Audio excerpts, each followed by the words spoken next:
What's up, guys? My name is Golden. Welcome to another Ikoria preview deck tech.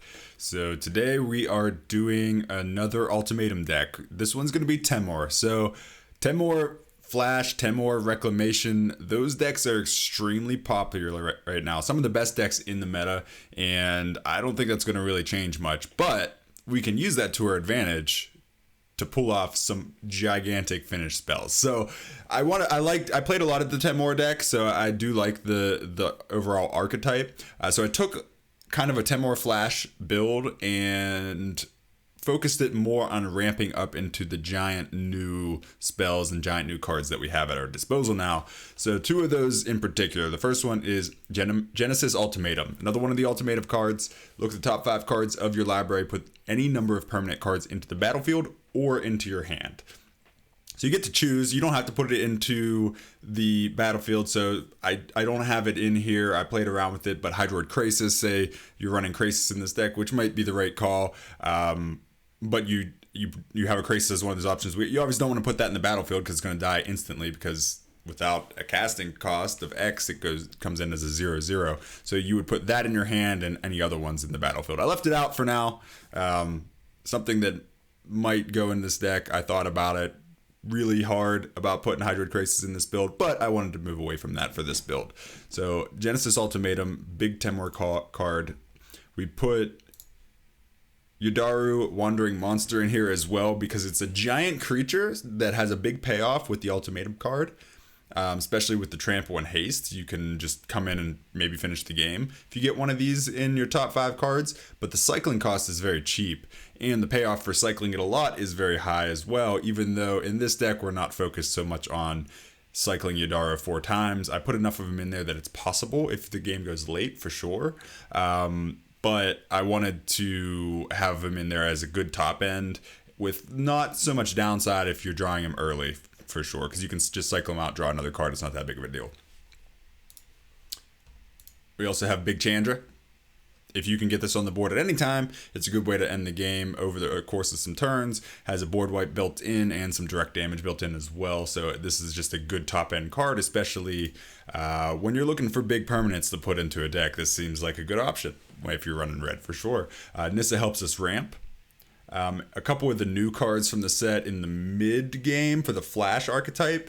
We have the Pouncing Shore Shark. I'm not 100% sold on this, but it's Flash and it has a mutate, so you have a little bit of flexibility, and I like playing around with mutate right now.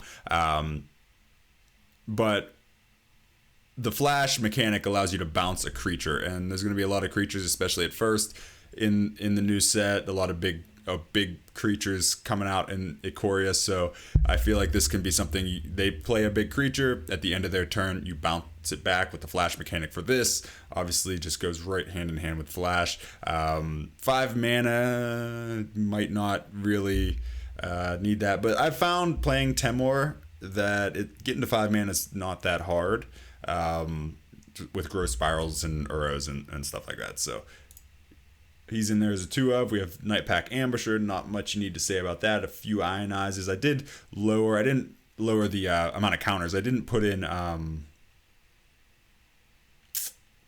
the Elf Druid card. You know what I'm talking. I'm not even gonna think too hard about that. That counter card could be a mistake. But we put in some more bigger creatures, so I kind of wanted to lower the curve from that a little bit, so that's why I took it out. But we also have one more Flash creature here, Sea Dasher Octopus. This is a 3 mana 2/2 with Flash, but whenever you deal combat damage to a player, you get to draw a card. So that's a very powerful effect. Mono blue with Curious Obsession used to just crush with that card draw every turn, and if you can keep this on the board and protect it with some counters, then you're going to probably win the game. One of the downsides about the Temur Flash archetype, which the Temur Control variant, if you've seen that on the ladder, kind of gets around this a little bit. You run out of steam sometimes if you run out of counters. So this is a way to keep it going. And even if you're not going for a Temur list like this, I think this can see play in just normal Temur Flash or normal Temur Control. So it's in there as well. We'll see how well it does.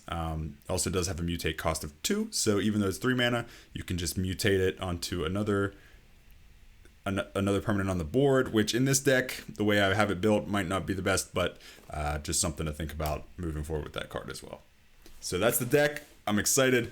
We're pulling out the blue-green today for our decks, but blue-green's not going away, and it's not getting much worse either. It's only getting better. So I think it's something you're going to see, and I'm excited to play around with some of the big spells as well. So I appreciate you guys' support. Stop into the early access event on Wednesday if you want to see some early decks. I'll be putting it on this YouTube channel, so I appreciate that, and I'll see you later. Thanks.